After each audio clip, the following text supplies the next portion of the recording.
afternoon, everyone. I, Mudita Raj, Assistant Professor, Delhi Metropolitan Education, welcome you all to the 7th episode of the Vibrant India series.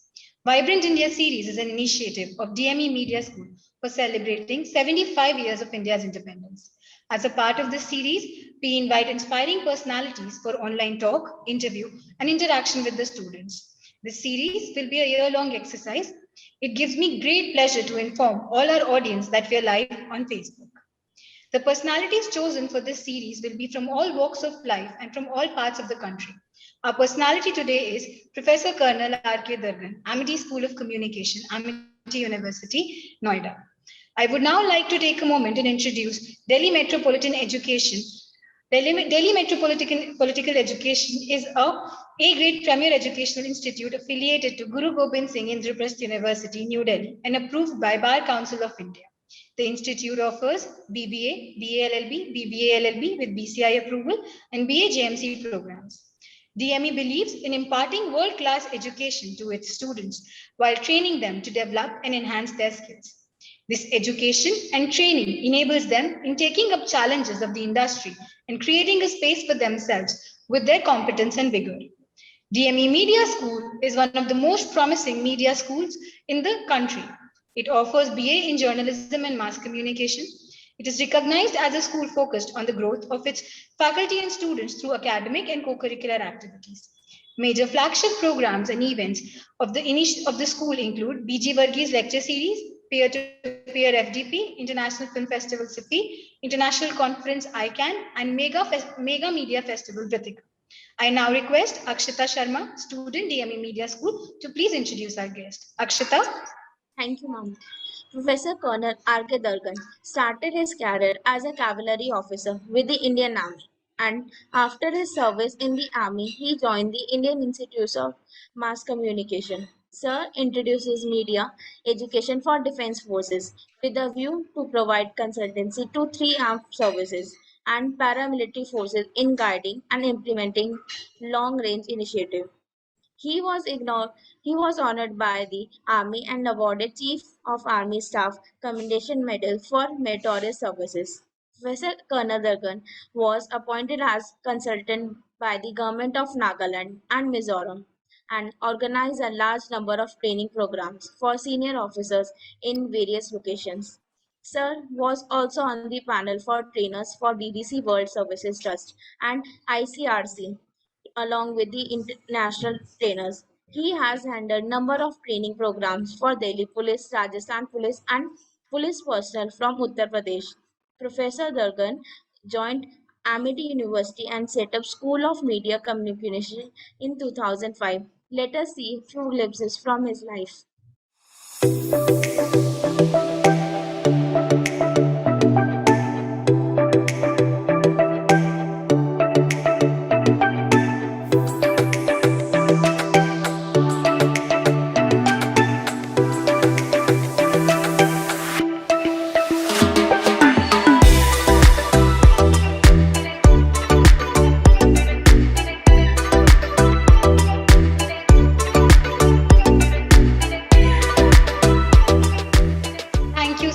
Joining us today. It is indeed an honor to have you.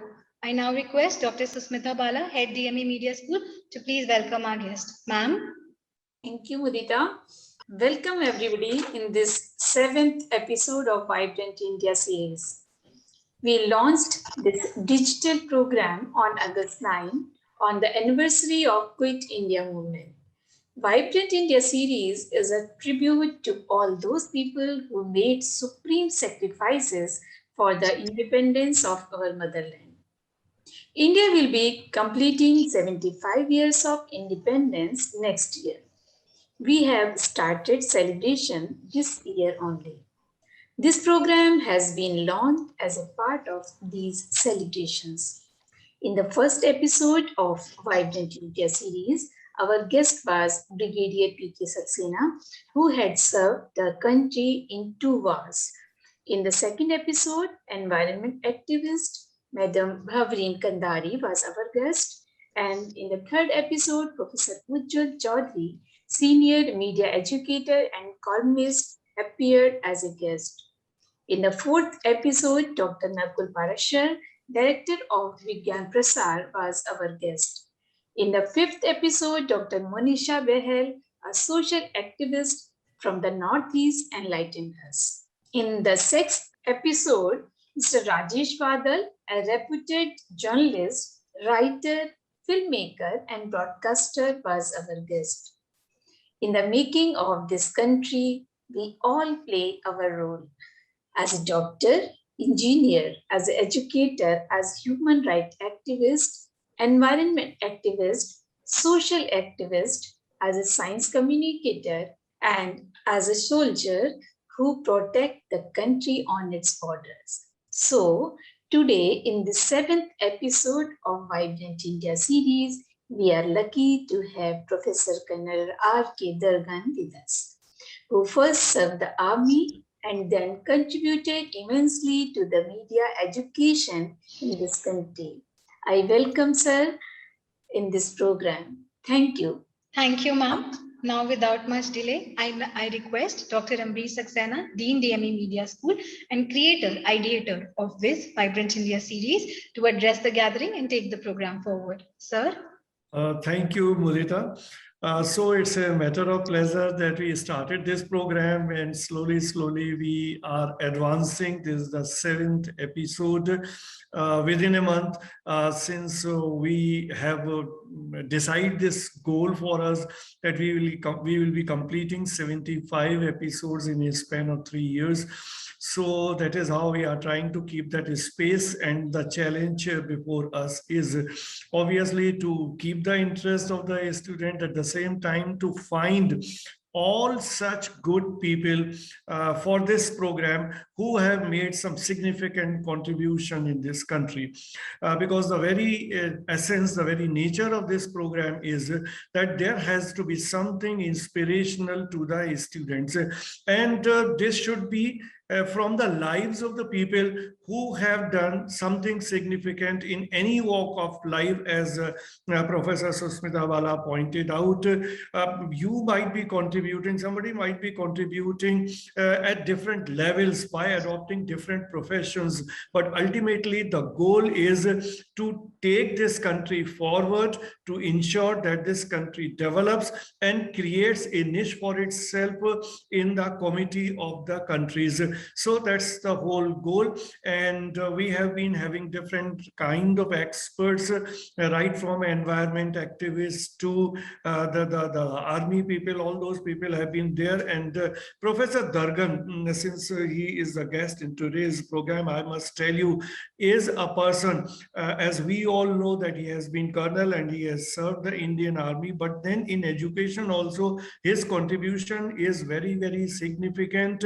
He joined the premier mass communication institute, not only in this country but of the Asia, Indian Institute of Mass Communication, and he provided that link that how army men can be trained in media and communication. So this whole thing was his brainchild, and he did that for very long period in Indian Institute of Mass Communication. And then coming to MIT University has the biggest mass communication department in the country. And right from conceiving that department to taking that department to such a glory, Professor Dargan has made very significant contribution. So we are really grateful to Professor Dargan that he has accepted our request to be with us in this program. And I will request Professor Dargan to please start with his talk with the students. Thank you, sir. Thank you, Dr. Ambrish Saxena, Dr. Sushmita Bala, Mudita, and Delhi Metropolitan Education. It is such a big honor, and I really felt so touched and filled with emotions after seeing my AV, which started off with my picture in front of my tanks in which I fought the war. It gives me immense warmth and great pleasure to grace you all with a presence in this excellent initiative of Vibrant India series. for celebrating 75 years of independence organized by the DME. Before proceeding further, only would like to express that I felt a little bit of a regret that we start getting WhatsApp messages every morning, good morning, every day, whether it is a chocolate day or a rose day or a Valentine day. But I got very few messages in celebration of our 75th year, which in itself is a milestone. And I've got a tremendous regard and contentment to be sharing this platform with the initiative of Dr. Ambrish Saxena and Delhi Metropolitan Education to have thought of this thing to celebrate our 75 glorious years of inspiration throughout the year. The second thing that I would like to say is that I was very impressed to see the first name that came up was given by Dr. Sushmita Bala, was that of a brigadier.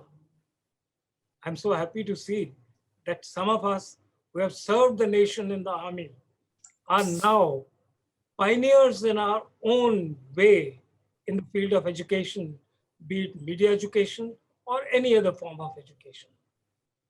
My special vote of thanks goes to all of you for this wonderful initiative, and a heartfelt gratitude to Dr. Saxena for being so sincerely committed to this event and to make it a huge success. I'm falling short of words to convey my emotions, not only for him, for the love for a vibrant India that he has. Now, as far as my life story is concerned, let me tell you that I came to the field of media education by default. I was a fighting soldier, having taken part in 2 major wars, having suffered some injury also. But the fact is that my passion always was there in teaching. And it was by default that I joined the army, following my family profession. My father, we all migrated from Pakistan in 1947, and I'm fortunate, or I may say I'm unfortunate to have seen the partition. And it is after 75 years that our government, with the initiative of the Prime Minister, has decided to celebrate the horrors of partition as an event every year. We went through it. I was very small, 4 years old that time. But somehow, after that kind of a Holocaust that was seen, my father decided to leave the family business in Dera Ismail Khan, Pakistan, and join the army. And he was always keen that my son follows my footsteps, and I was the only son, 5 sisters. Though my mother was very much against it because she suffered quite a lot. He was posted in Egypt, he was posted all over. And when the partition took place, people were moving, running. My father was in Egypt, and my mother was all alone with the family. So we've seen certain tough times, but those were all now gone.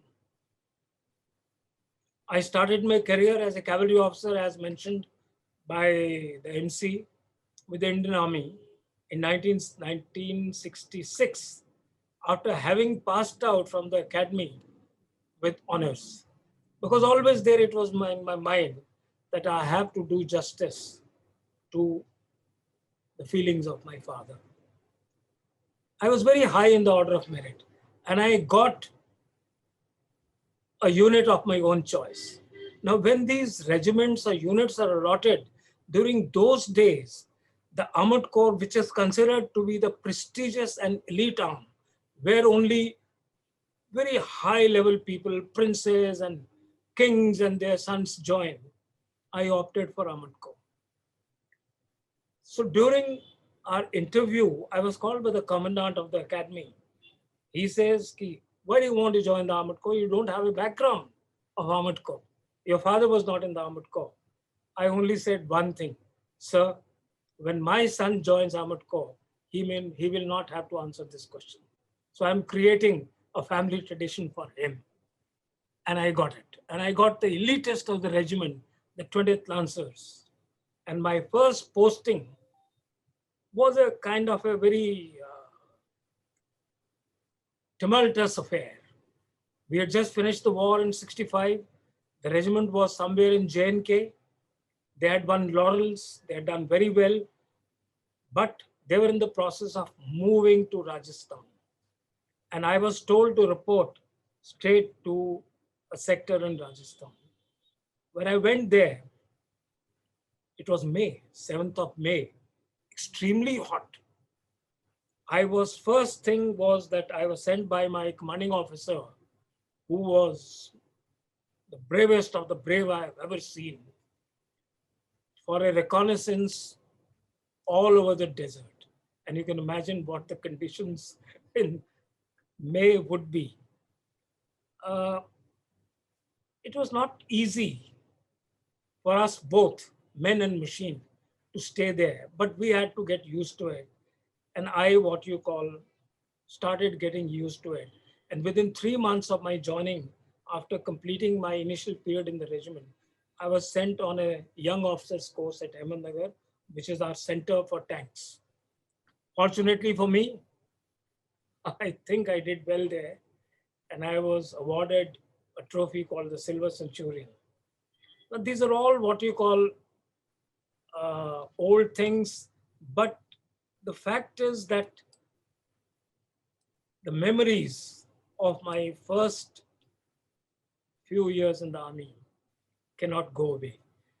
Within 3 or 4 years of my commissioning, I got married, and you all will be surprised to know that the year I got married, we went for a honeymoon to Srinagar.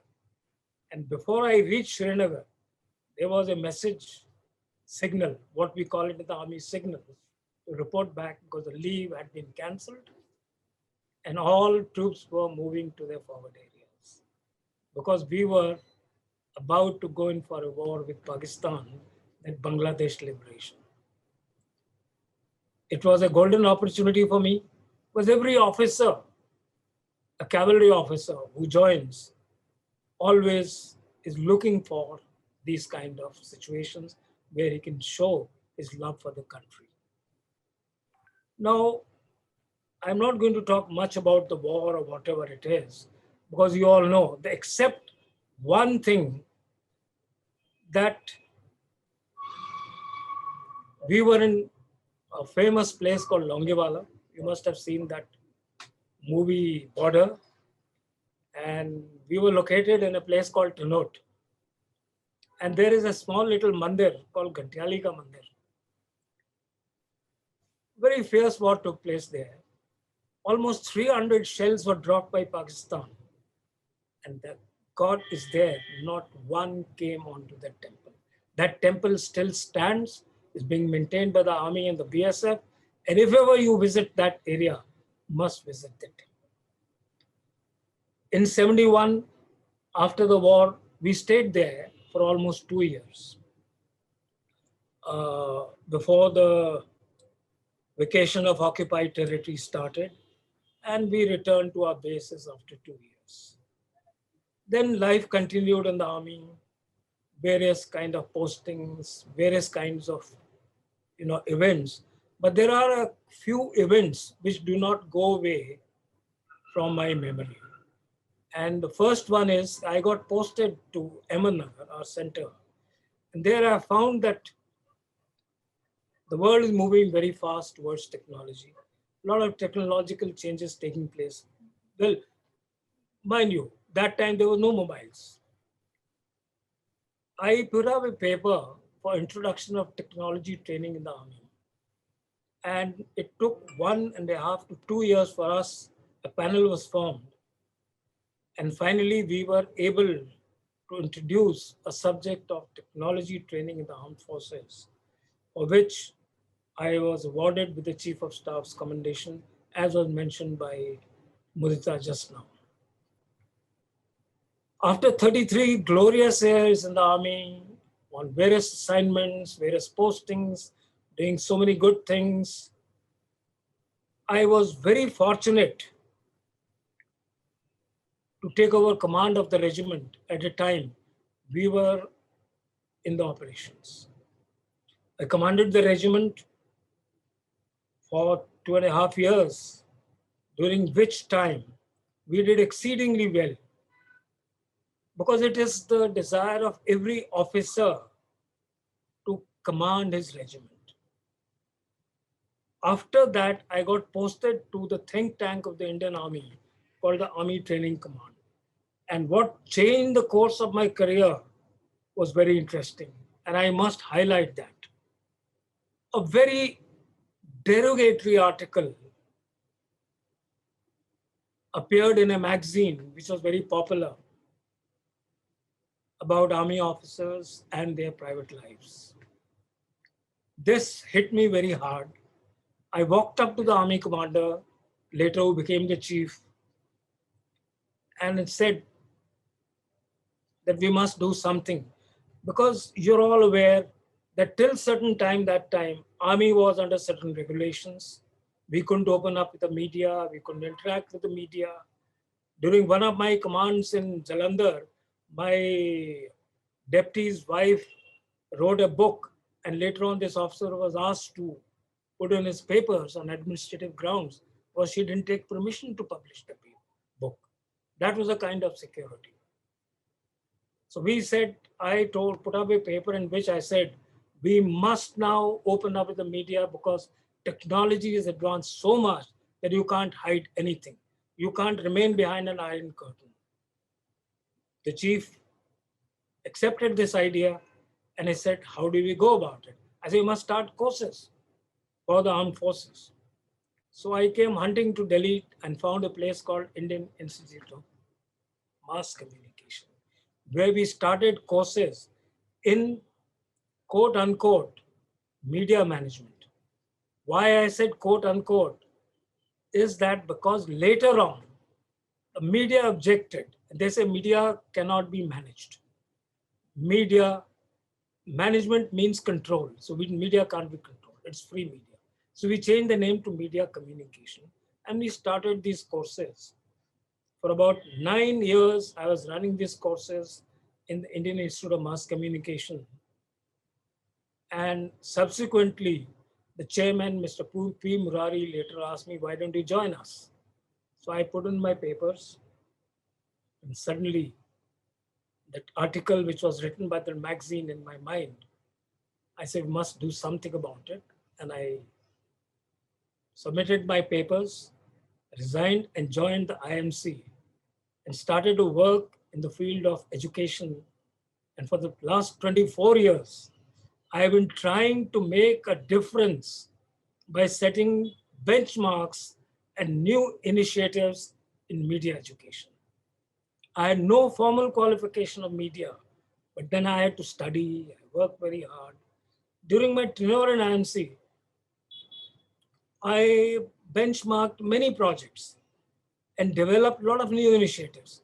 And prominent among them was an introduction of media education for defense forces with a view to provide consultancy to the 3 armed services and the paramilitary forces in guiding and implementing long-range initiatives in their long-term requirements of communication, image management, and effective public relations.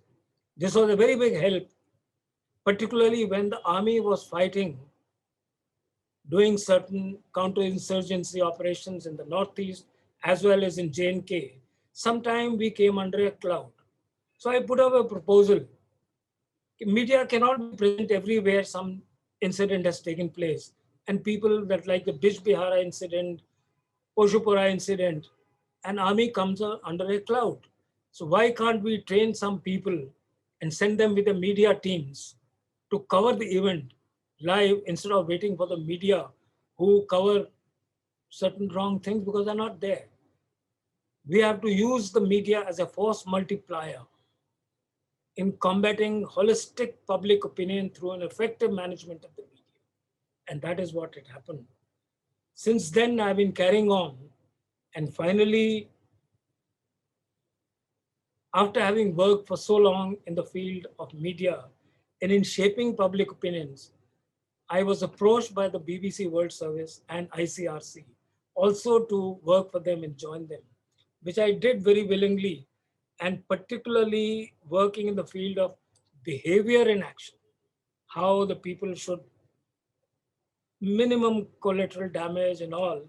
And particularly, I was more interested in handling of the media, not only in conflict situation, but also in disaster management. I joined the BBC World Service Trust to teach or guide people in management of the media and handling of the disasters by senior government officials like DMs and all others. Now, this carried on for almost about quite some time. And finally, a time came for me to say goodbye to IMC because I had reached that age of superannuation and my contract with them also expired.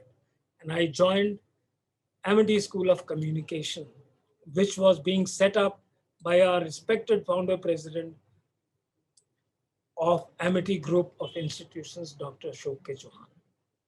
I came and met him and started working.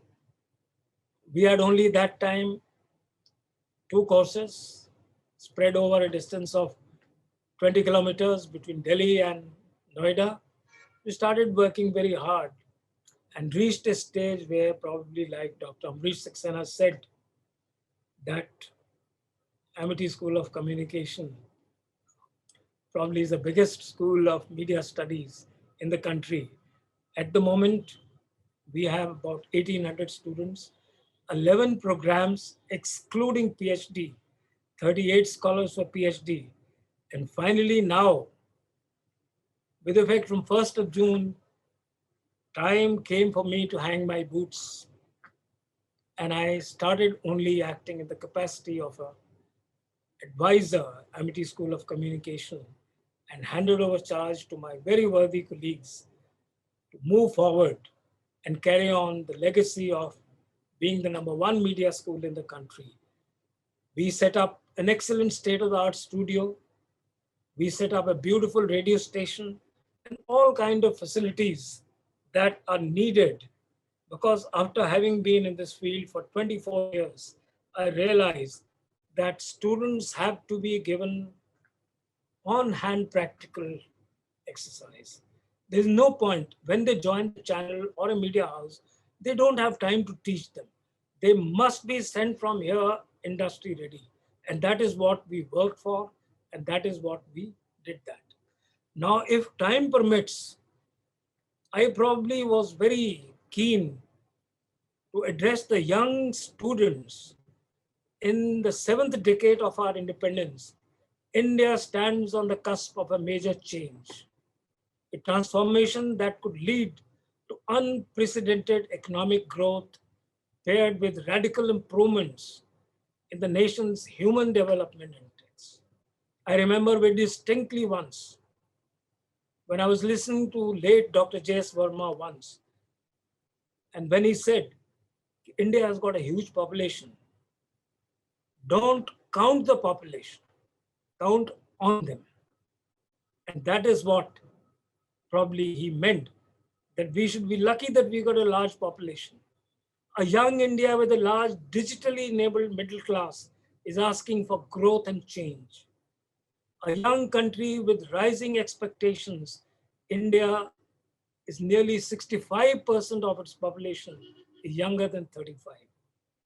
As other growing economies confront a rapidly growing population, like in USA, India's young population could fulfill the demand for a skilled workforce worldwide. And that is what we should start thinking from the 75th year.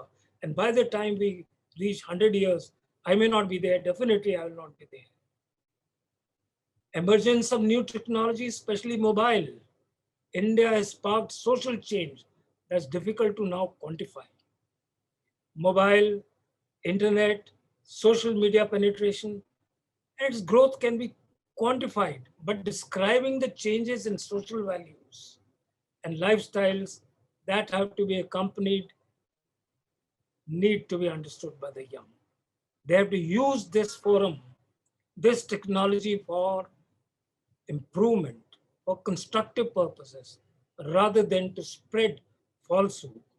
A key outcome of the technology revolution in India has been connectivity, which has fueled unprecedented access to information. And this information has to be now used in a manner which contributes to India's growth. A key outcome of the technology revolution is not possible unless you use it constructively. Millions of people who had little means to join the national discourse can now gain new insights into the world around them. Farmers know crop practices, crop prices, consumers understand global standards. Rural India recognizes the difference between the opportunities and availabilities to them. We have to cash on these. Finally, I think if I now start giving my experiences, I have completed 55 years of working. It will be very long. History shows us that young people have played a key role in powerful social movements that transformed the course of human history, including India's freedom. I would only now implore on the younger generation to become part of India's inclusive and sustainable development programs, harnessing their energies to nation building. The mindsets have to change for sustained youth engagement. Young people are increasingly becoming socially conscious, and youth participation in development is now not a utopia. They have to join.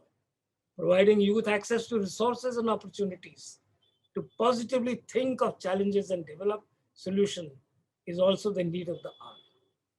I have, keeping that in mind,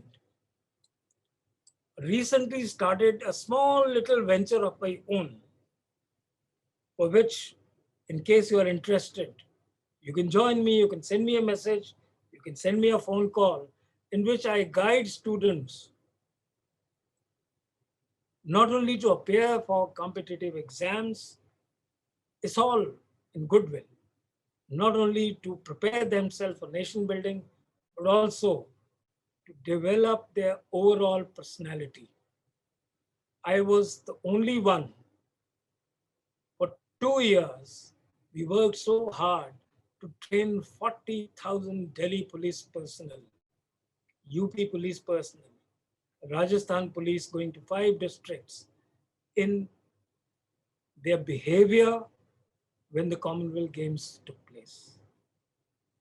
And we did see a marked change in their behavior after training. But unfortunately, again, it's come back to full circle. This is where 75 years of inspirations for the youth counts, and they need to participate in overall growth of the nation. I would finish now because finally, when I mentioned this thing, that numerous awards have been confirmed, which now form part of my life and my memories, reaching an age now where only you can reflect, but always I believed in one thing. When I look into the mirror in front of me, I see a lot of images at the back. I discard the negative ones, only the positive ones. And my aim is only for the youth. They are the ones who will bring the country forward. Thank you so much, Dr. Saxena. Thank you so much, Dr. Sushmita Bala. Everybody from Delhi Metropolitan Education for having given this opportunity to me. And I'm a very private person, like to remain in the background. I was asked so many times by many channels, the so-called experts who come on the television. I said, no, I only like to be with the youth, and that's it. I am open to any question about my service in the army. I'm a cavalry officer, live in style, live in good times, enjoy life, and work hard, work hard, work hard. Thank you, Professor Dargan. Obviously, the way you have narrated the things, it's really an eye-opener, would have been an eye-opener for the students, particularly because there is little knowledge about the defense forces among the youth. And since you have established a connect between the armed forces and the media, and these are the students who are studying journalism and mass communication with little understanding of the defense forces and the army and all. So if you can give us a little more account about the army functioning, particularly you were a cavalry officers, what all cavalry does, and if you can even tell us some real incident which you faced on the borders and how did you tackle that all. So that will give the students an idea as to how the armed forces function on the borders and what kind of challenges they face on the borders. Dr. Saxena, it's a very, very long question with a very lengthy answer. On the borders, is generally border maintenance is the responsibility of the border security force. And the actual army stays 20 to 30 kilometers behind. And they move in only during the time of operations. Now, as far as the way we conduct ourselves in managing the borders, we do carry out reconnaissances, we do carry out rehearsals, practices, should the balloon go up anytime.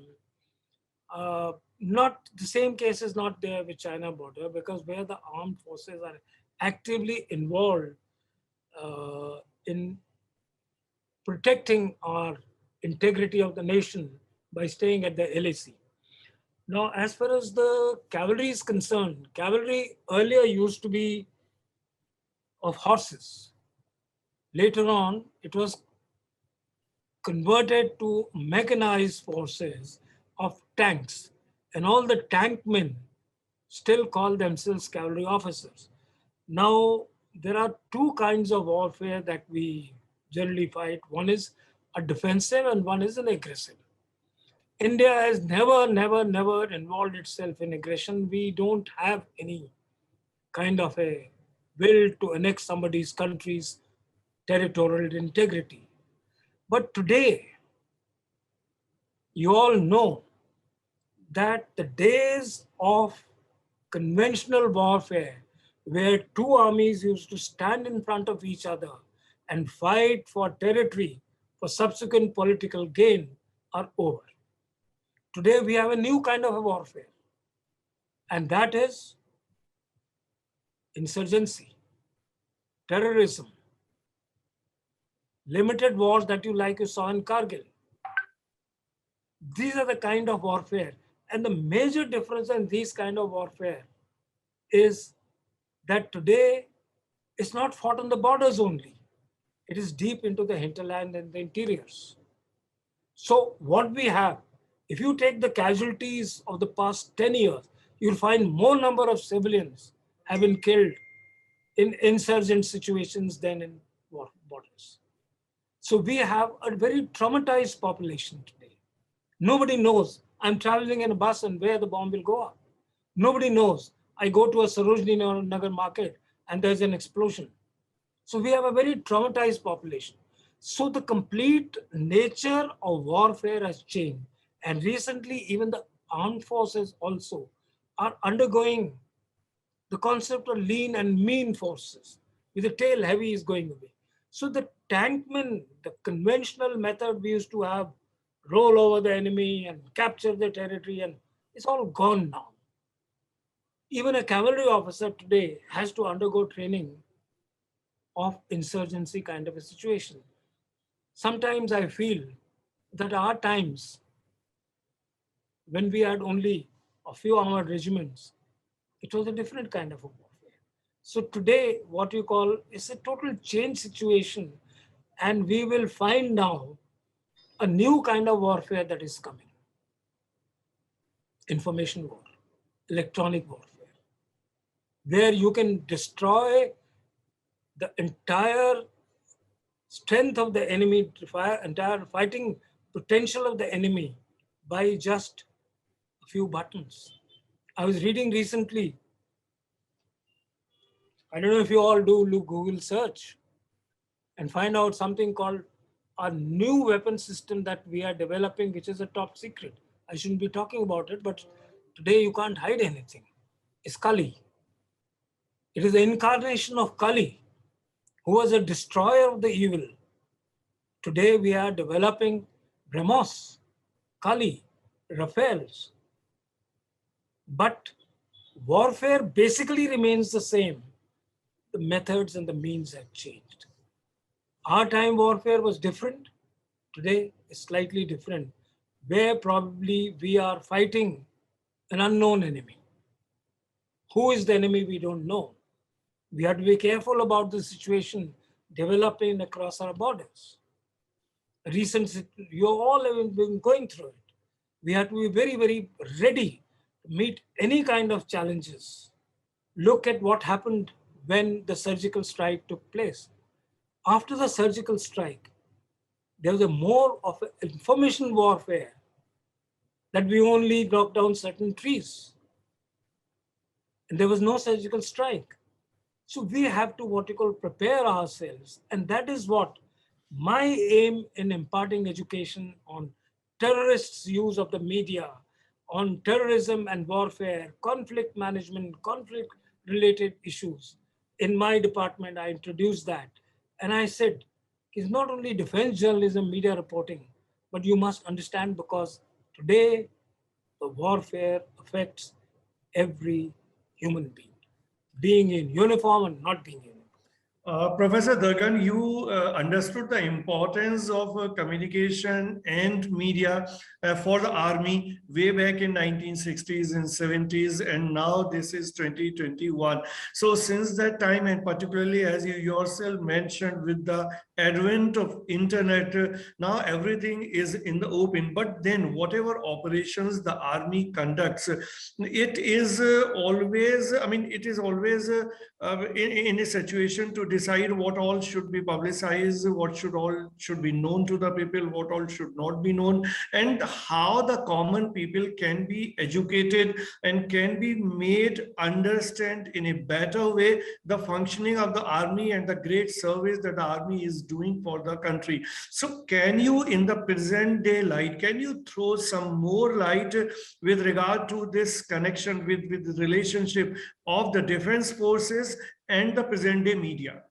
Dr. Saxena, the thing today is that today we are in an age where nothing can be hidden. I remember during our days, whenever a new tank or a missile or a weapon system came, it was not even displayed on the Republic Day because of secrecy.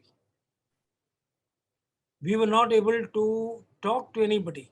The only information we were getting was about international weapon systems or anything was through Jane's weapon system. Today is not the situation. Today, you are showing your muscle power by displaying what you have. Second thing is, the technology has taken such big strides that even if you want to, you cannot. And third, and the most important thing is that media has become all pervasive and intrusive. Now, I will quote one incident to you without naming anybody. If you don't what you call open up with the media, you get negative reporting. And this is what affected me. In those days, I saw a lot of, I was what you call posted in the Army Training Command as head of the SIPO section, Surveillance, Intelligence, Electronic Warfare and Psychological Operations, SIPO. And that is what my job was. It hurt me, rather it worried me and concerned me that how we are exposing our backside by hiding ourselves like an ostrich and not informing the media. Media has become very powerful. I put up to the Editors Guild one point that all your reporters are doing wrong reportings. why don't you run a course as media, what you call, there are only 35 accredited journalists in the country that time. Why don't you run a course in our school of College of Combat in Mao to train the media people? And they accepted it. And we did that. Now, one incident, like I mentioned, that an attack on a very senior officer took place in J&K and he was injured.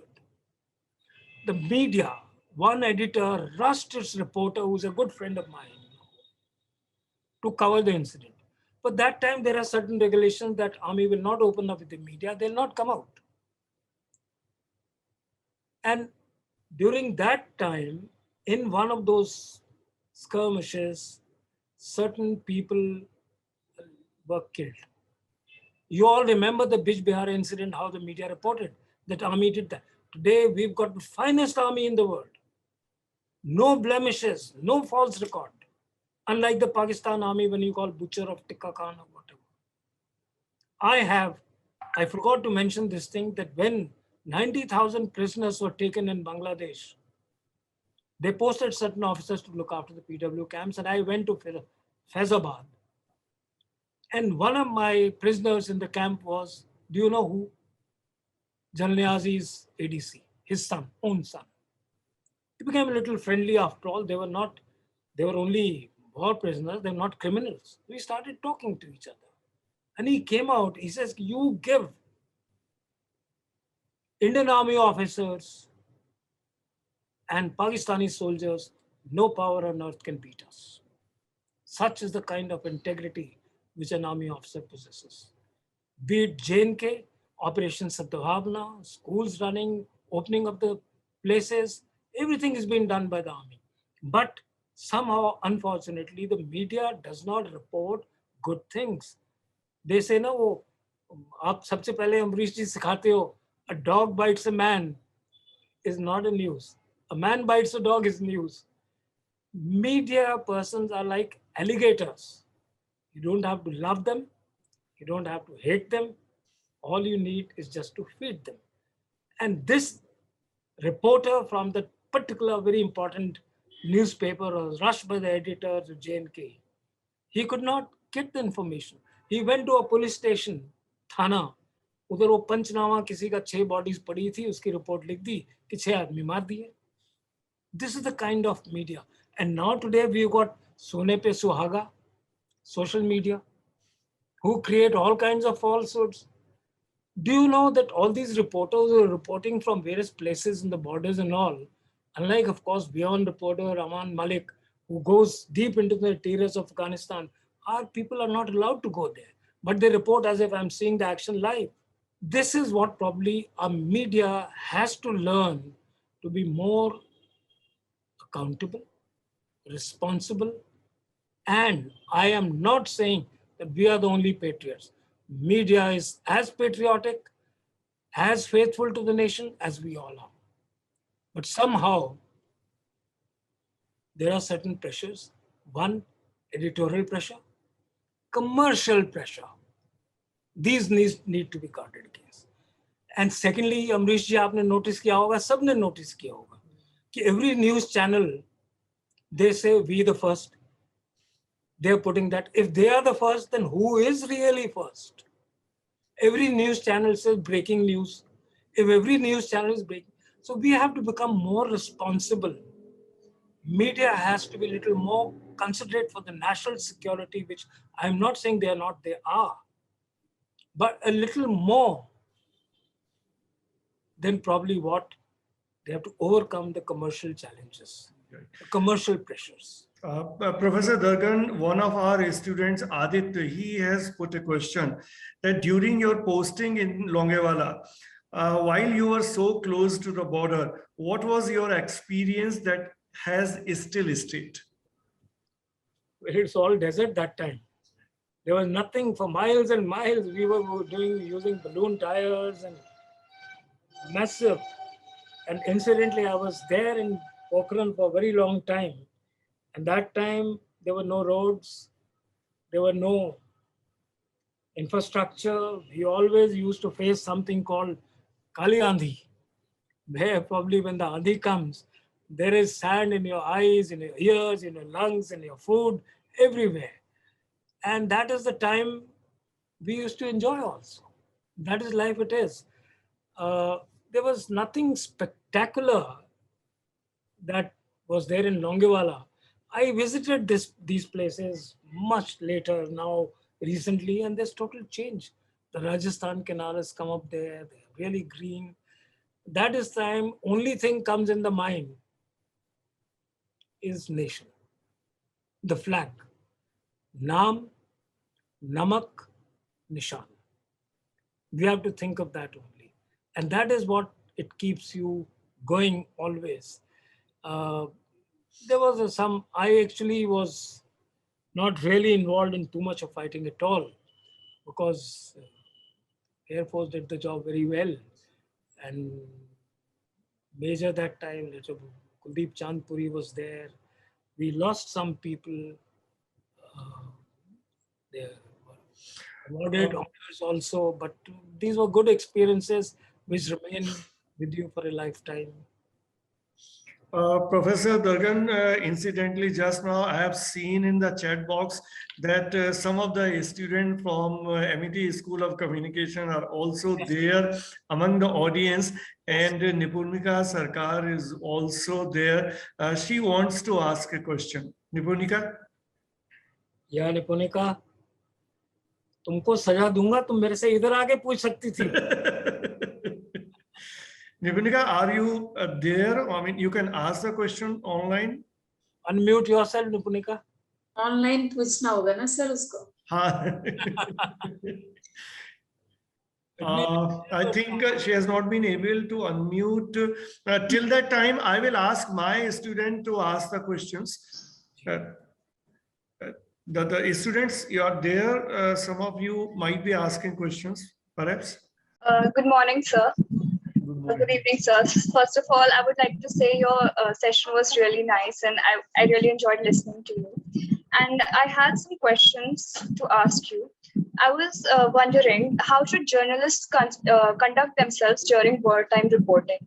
I mean, we during wartime or during Independence Day, we see that several journalists, they go on the spots of the army and they show around the new weapons that have come or the hiding spots for the army. So, do you think that is safe and a smart move to broadcast such vital information for the whole nation to see? Won't it be used against them? Tanishka, you asked a very, very relevant and good question, and I actually wanted to cover it. But somehow that's a full-fledged topic by itself. Number one is that the journalist who is a defense reporter, who is a war correspondent, has to be trained what to report, what not to report. Let us say, you've seen the experience in Kargil. I'm not here to criticize any channel or anybody. That our positions were compromised by the media. Our places were compromised because you don't know. I'll just give you a small example. That even if you show a picture of a background, the enemy, and we are all trained to see the background and annotate that and find out which place is it. Somebody standing on a particular bridge and reporting, okay, I'm standing on the bridge and shells are falling on my right, shells are falling on my left. The enemy will pick up this conversation and he'll apply correction. The next shell will come on your head. That is what it is.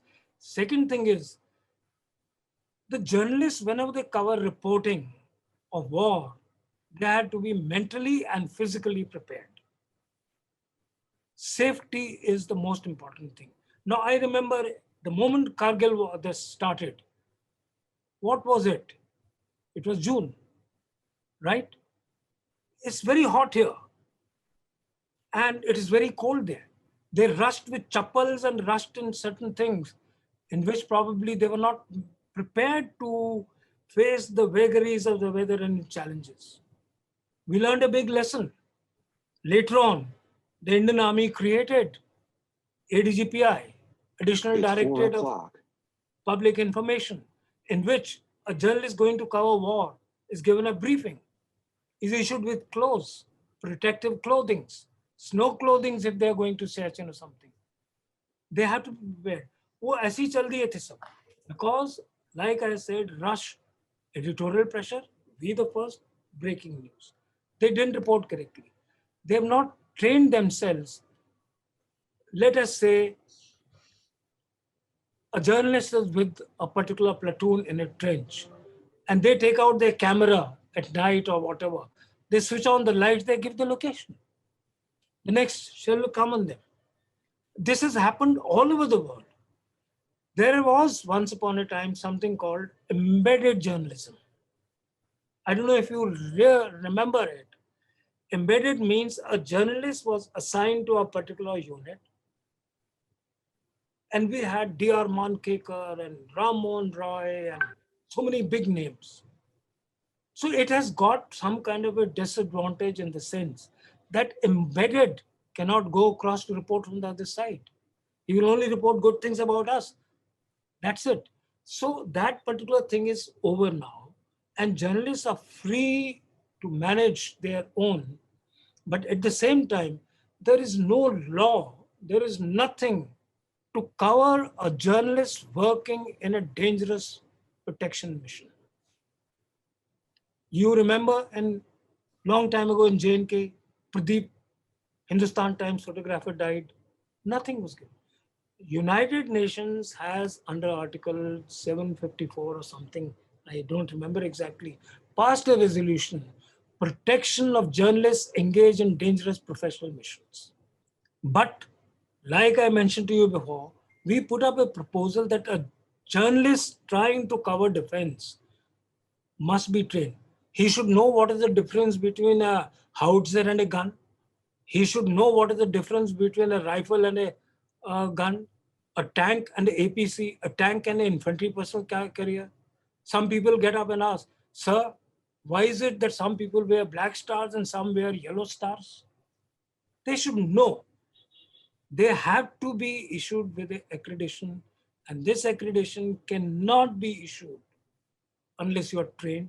Unfortunately, the Army Directorate of Public Information, which was established, I had initiated that in 1994, wrote a draft paper, which became as Army Liaison Center. Later on, now it is graduated after the Kargil War to be known as Army Information Public Information Directorate, where they teach you everything. You just cannot. You see, all these media houses, what they do, because of shortage of manpower, आज आप railways cover कर रहे हो, कल आपको कहेंगे budget cover लो, sir कल आप जाके हेल्थ कवर कर लो, एजुकेशन कवर कर लो. So you, what you call, do not give the correct picture, and particularly your own safety is compromised. You should know what is a fighter aircraft, what is an interceptor, what is a deep penetration strike aircraft, what are the capabilities of Rafale, what is Jaguar. Unless you know this, you can't do that. What is a Vijayant tank and what is a T-55 and what is a T-59, what are the capabilities? So now, fortunately, after the Kargil plus the experience now, things are in place. You will be surprised. I have put this across in my syllabus in Amity. Professor Dargan, well, let us ask Nipunika to ask the question. Yeah. Thank you so much. Thank you so much, sir. Ambrish ji, namaskar. Sushmita ji, namaskar. And दागिन साहब, मैं आपसे room में आके पूछ लेती, लेकिन sir मेरी teams पर मेरे बच्चे ऑनलाइन ये सेशन देख रहे हैं और उन्होंने पूछा कि हम कुछ क्वेश्चंस पूछ सकते हैं, इसलिए मैंने अमरीश जी से पहले इजाजत ली. तो देवांशी है MAMM की, and she wants to know the challenges of the Indian Army and the role of media as per your observation post Taliban taking over Afghanistan, and how well are we prepared? मतलब हमें threat है क्या, sir? What are your views on this? देखो Nipunika, it will be too premature to give any comments on this thing, challenges of the Indian Army. Indian Army is a great army, always ready to meet any challenges, be it J&K, be it line of control, be it line of actual control, China border, everywhere.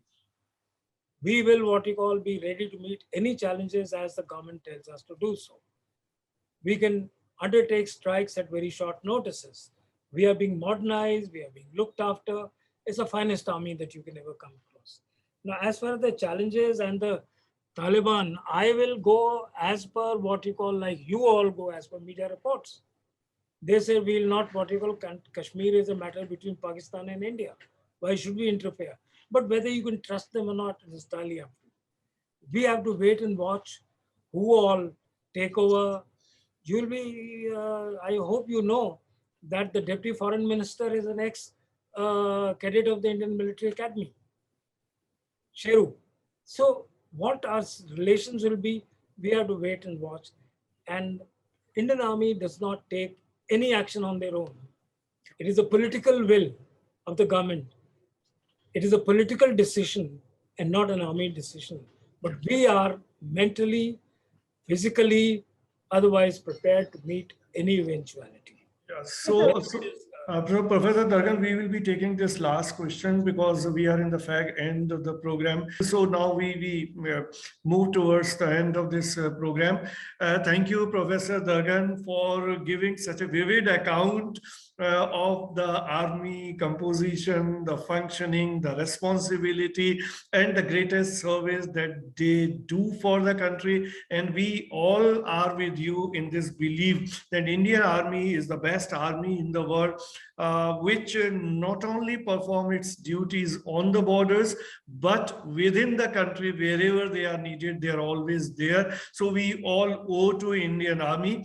So thank you, Professor Dargan, for enlightening these students, because there's really a need of training these young people who will be the future journalists, must be working in different compartments, in different branches of the media. But then if they have this kind of understanding, and if they get the chance of getting inspiration from people like you, that definitely will work somewhere in their life, in their career. Thank you, Professor Dargan. Thank you all who all are there in this session. Thank you very much. So much, Dr. Saxena. All that happened to me was that I almost had forgotten the army, having retired 25 years ago, but I was transported back to my army days. My looks have changed, nothing looking like army. My attitude has changed, but I still call myself from a media veteran to an education pioneer. My aim is only to provide education and train journalists. Of course, now I have given up, but thank you so much for giving this opportunity to talk to all your students, and I'm so honored and obliged. My grateful thanks to Dr. Sushmita Bala and all other team members of DME.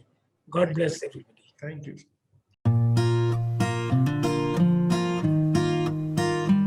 The first impression that comes to our mind about any college: tall buildings, big classrooms, large lobby areas, thick books, IT labs, assignments, class tests, and projects.